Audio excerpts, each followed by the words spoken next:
Morning बच्चों, आज हम लोग मलेरिया परजीवी के जीवन चक्र का अध्ययन करेंगे। मलेरिया, जैसे कि आप इसको जानते भी हैं, इसको हम जूड़ी बुखार या मलेरिया बुखार भी कहते हैं। इसमें कपकपी देकर जाड़ा के साथ बुखार आता है। यह रोग जो है प्लाज्मोडियम नामक परजीवी प्रोटोजुआ से होता है। प्लाज्मोडियम को कैरी करने वाली ये मादा एनोफिलिक मच्छर होती है। मादा एनोफिलिक मच्छर जो है इसकी वाहक है। प्लाज्मोडियम की 5 प्रजातियां हमारे उसमें ज्ञात हैं जो मलेरिया रोग उत्पन्न करती हैं, जैसे Plasmodium vivax, Plasmodium falciparum, Plasmodium malariae, Plasmodium ovale, Plasmodium नैलेसी।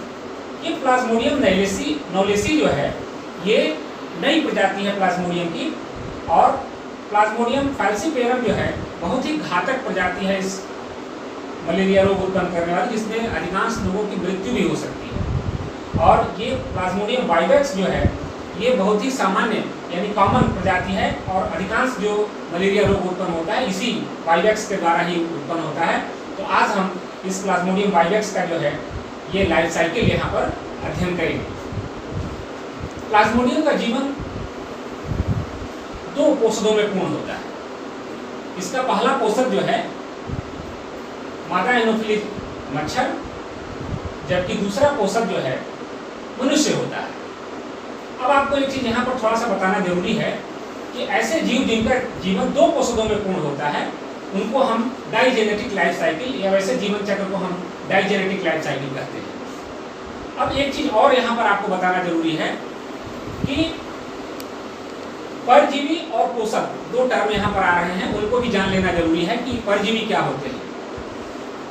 कुछ जीव ऐसे होते हैं जो भोजन के लिए, भोजन, जनन, संख्या बढ़ाने के लिए और आश्रय यानी आवास प्राप्त करने के लिए दूसरे जीवों के शरीर पर निवास करते हैं। ऐसे जीवों को हम परजीवी कहते हैं। परजीवी जिस जीव के शरीर पर निवास करता है उसे हम पोषक कहते हैं। तो यहाँ पर हमने आपको बताया कि जो प्लाज्मोडियम है उसका जीवन चक्र द्विकोषीय होता है, यानी इसके जीवन का एक भाग जो है मनुष्य में, इसमें अलैंगिक जीवन पूर्ण होता है जिसको हम साइजोगोनी कहते हैं, और दूसरा जीवन का जो शेष भाग होता है जो मनुष्य के बाद वाला भाग है वह मादा एनोफिलिक मच्छर में पूर्ण होता है। इस भाग को हम बीजाणु जनन या स्पोरोगोनी कहते हैं। अब यहाँ पर हम जो मनुष्य में पूर्ण होने वाला जीवन चक्र का भाग है उसको हम एसेक्सुअल साइकिल कहते हैं। अब हम इसको देखते हैं कि कैसे कैसे यह जो है पूर्ण होता है। सबसे पहले हम लोग यहाँ चलते हैं। इस डायग्राम को आप देख रहे हैं कि ये मच्छर जो है मनुष्य को मादा एनोफिलिक मच्छर, एक चीज यहाँ पर बार बार आपके उसमें आ रहा है, मादा एनोफिलिक मच्छर।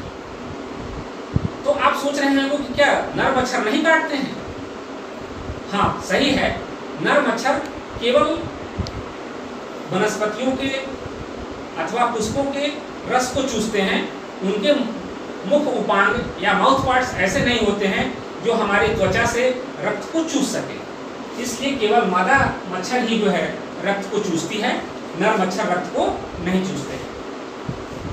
मादा मच्छर जब रक्त को चूसती है तो यहाँ पर इसके लार के साथ अनेकों स्पोरोजॉइट्स हमारे रक्त के गांव में, रक्त नलिकाओं में प्रवेश कर जाते हैं।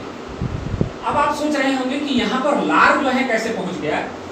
तो एक चीज और आपको यहाँ बताना जरूरी समझ रहे हैं कि आप जानते हैं, आप देखे होंगे कि हमारे शरीर का कोई भाग कट जाता है तो कटने के बाद वहाँ से रक्त का स्राव होने लगता है, लेकिन कुछ ही देर बाद वहाँ एक रक्त का थक्का बन जाता है और खून का निकलना बंद हो जाता है। इसी से बचने के लिए कि इसमें खून चूसते समय इसके माउथ पार्ट्स में एक खून जम न जाए, इसलिए ये मादा मच्छर क्या करती है कि अपने लार का कुछ भाग इस रक्त में डाल देती है। वह प्रतिजामन होता है, यानी खून को जमने जल्दी से नहीं देता है, अर्थात ये कहिए कि वो खून को पतला कर देता है। तो अब इसमें जैसे ही ये वह इस एंटीकोगुलेंट पदार्थ या प्रतिजामन पदार्थ को लार के साथ इसमें डालती है। इस लार में मिश्रित जो है ये स्पोरोजोइट्स, बहुत सारे स्पोरोजोइट्स जो है ये रक्त केशिकाओं में प्रवेश कर जाते हैं। यहाँ पर अब ये रक्त में जब पहुँचते हैं तो पहुँचने के पश्चात रक्त परिसंचरण के द्वारा भ्रमण करते हुए हमारे यकृत में पहुँच जाते हैं। ये आपको दिखाई दे रहा है यकृत का भाग है। अब यकृत में पहुँचने के बाद ये स्पोरोजोइट यहाँ पर भोजन प्राप्त करते हैं या पोषण प्राप्त करते हैं और अपनी वृद्धि करते हैं। ये स्पोरोजोइट है, इसका केंद्रक बार बार विभाजित होकर के ये जो है साइजॉन्ट का निर्माण करता है। साइजॉन्ट प्रवस्था है। ये साइजॉन्ट प्रवस्था जो है ये इसमें मल्टीपल डिवीजन होता है और मल्टीपल डिवीजन द्वारा क्रिप्टोमीरोजोइट्स बनते हैं। क्रिप्टोमीरोजोइट्स जो है जब बहुत ज़्यादा संख्या में बनने लगते हैं तो ये साइजॉन्ट भित्ति जो है वो फट जाती है और क्रिप्टोमीरोजोइट्स इसमें से बाहर निकल जाते हैं। एक चीज यहाँ पर आपको ध्यान देना है कि क्रिप्टोमीरोजोइट्स इसमें ये दो प्रकार के होते हैं। कुछ आकार में बड़े होते हैं और कुछ छोटे होते हैं। जो बड़े वाले क्रिप्टोमीरोजोइट्स हैं वो यहाँ से पुनः यकृत में पहुंच जाते हैं और वहां पर पहुंचकर पोषण प्राप्त करते हैं और पुनः नए क्रिप्टोमीरोजोइट्स का निर्माण करते हैं। इसके पश्चात जो छोटे वाले क्रिप्टोमीरोजोइट्स हैं वो आरबीसी अर्थात एरिथ्रोसाइट्स में पहुंच करके ट्रोफोजोइट्स के विभिन्न प्रवस्थाओं का निर्माण करते हैं। अब आपको यहाँ बता दें कि विभिन्न प्रवस्थाएं जो हैं, जैसे कि एक यहाँ पर प्रवस्था दिखाई दे रही है, सिग्नेट रिंग स्टेज लिखा हुआ है। सिग्नेट रिंग स्टेज में क्या होता है कि ये ट्रोफोजोइट इसमें प्लेट नुमा संरचना के रूप में दिखाई देने लगता है, अर्थात एक अंगूठी या मुद्रिका की तरह से दिखाई देने लगता है, जिसके कारण ये जो है इसको मुद्रिका अवस्था या सिग्नेट रिंग स्टेज अवस्था कहते हैं। इसके बाद ट्रोफोजोइट में फुटपाथ जैसी संरचना दिखाई देने लगती है, जैसा कि अमीबा में होता है, इसलिए इस अवस्था को हम अमीबॉइड अवस्था भी कहते हैं। इस अवस्था तक ट्रोफोजोइट लाल रुधिराणुओं के या लाल रक्त कणिकाओं के अधिकांश भाग को घेर लेता है और इसका केंद्रक बहुविभाजन या मल्टीपल फिजन के द्वारा 8 से 26 संतति केंद्र का निर्माण करता है। इस बहुकेंद्रकीय संरचना को साइजॉन्ट कहते हैं। साइजॉन्ट के विखंडन से मीरोजोइट्स का निर्माण होता है। इस प्रवस्था को हम साइजोगोनी कहते हैं। इस अवस्था के पूर्ण होते होते ये बहुत ज़्यादा संख्या में बनने के कारण ये मीरोजोइट्स जब संख्या में ज़्यादा बन जाते हैं तो इसकी भित्ति जो है फट जाती है और हीमोजॉइन कणिकाएं और मीरोजोइट्स बाहर आ जाती हैं। ये मीरोजोइट्स पुनः नए लाल रक्त कोशिकाओं में घुसकर नए ट्रोफोजोइट्स का निर्माण करते हैं और नया रुधिराणु चक्र प्रारंभ करते हैं। हीमोजॉइन एवं अन्य विषैले पदार्थों का रक्त में मिलने के कारण ही कपकपी और जाड़ा देकर के बुखार आता है। कई एरिथ्रोसाइटिक चक्र के बाद मीरोजोइट्स युग्मक जनन कोशिकाओं में बदल जाते हैं, यानी गैमेटोसाइट्स में बदल जाते हैं और लाल रक्त कोशिकाओं में प्रवेश कर जाते हैं। विकसित गैमेटोसाइट्स दो प्रकार के होते हैं। ये विकसित गैमेटोसाइट हैं। अब ये जो है दो प्रकार के होते हैं। ये जो है माइक्रोगैमेटोसाइट्स यानी नर युग्मक जनक और मैक्रोगैमेटोसाइट्स यानी कि मादा युग्मक जनक। इस समय कोई मादा एनोफिलीज मच्छर जब मनुष्य को काटती है जिसमें कि ये गैमेटोसाइट्स हैं, तो अब उनके मच्छर के आहार नाल में ये गैमेटोसाइट्स प्रवेश कर जाते हैं।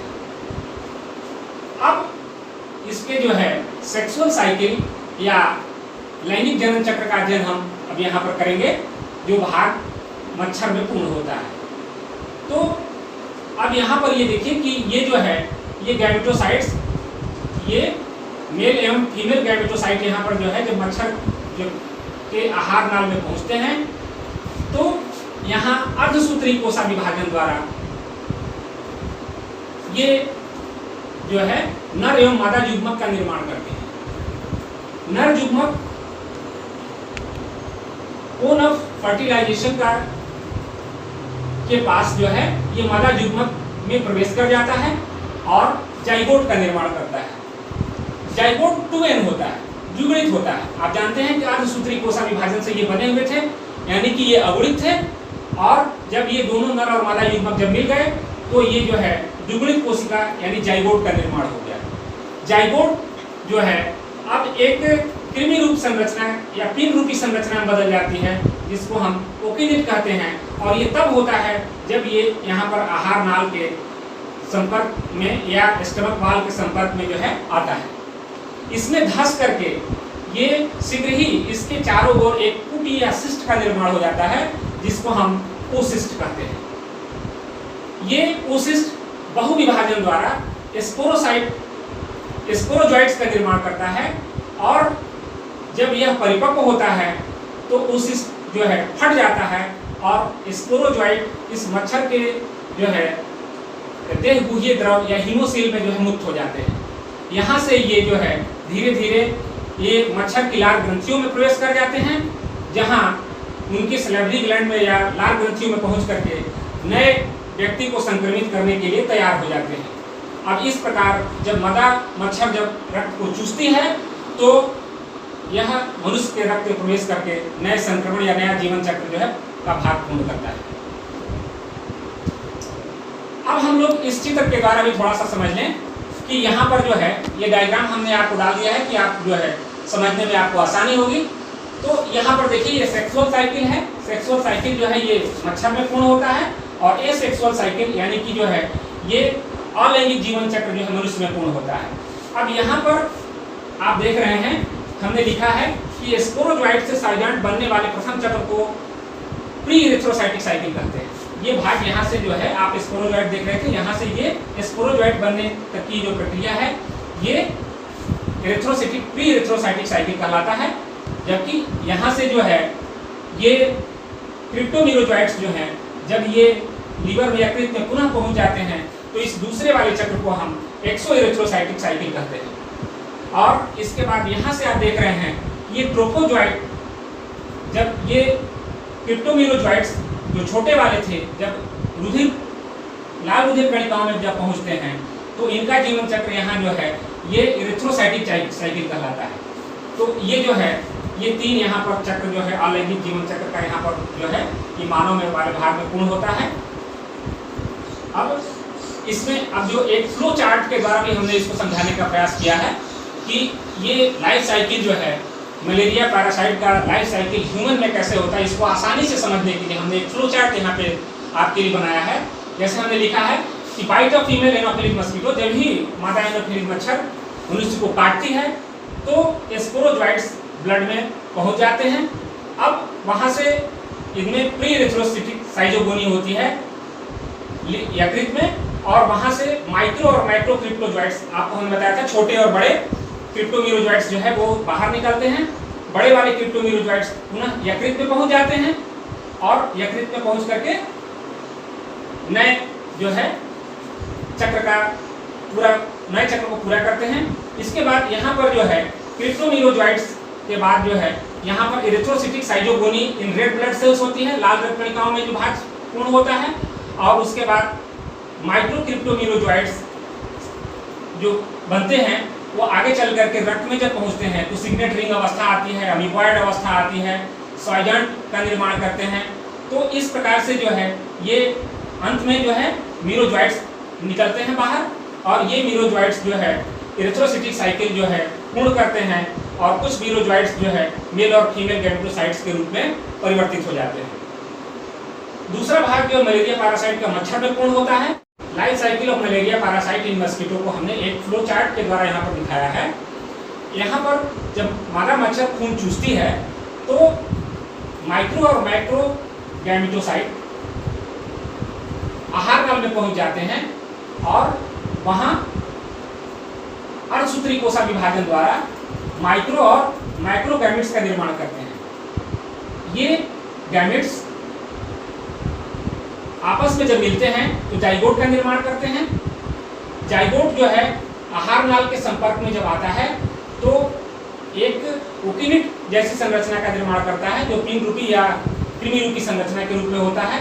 इसके पश्चात ये oocyst का निर्माण होता है और ये oocyst जब रप्चर होते हैं तो स्पोरोजोइट हीमोसील में, मस्कीटो के हीमोसील में बाहर आ जाते हैं और ये सलाइवरी ग्लैंड में पहुंच जाते हैं और पुनः जब ये मच्छर जब मनुष्य को काटती है तो मनुष्य तक ये पहुंच करके जीवन चक्र को इस प्रकार बार बार जो है पूर्ण करते रहते हैं।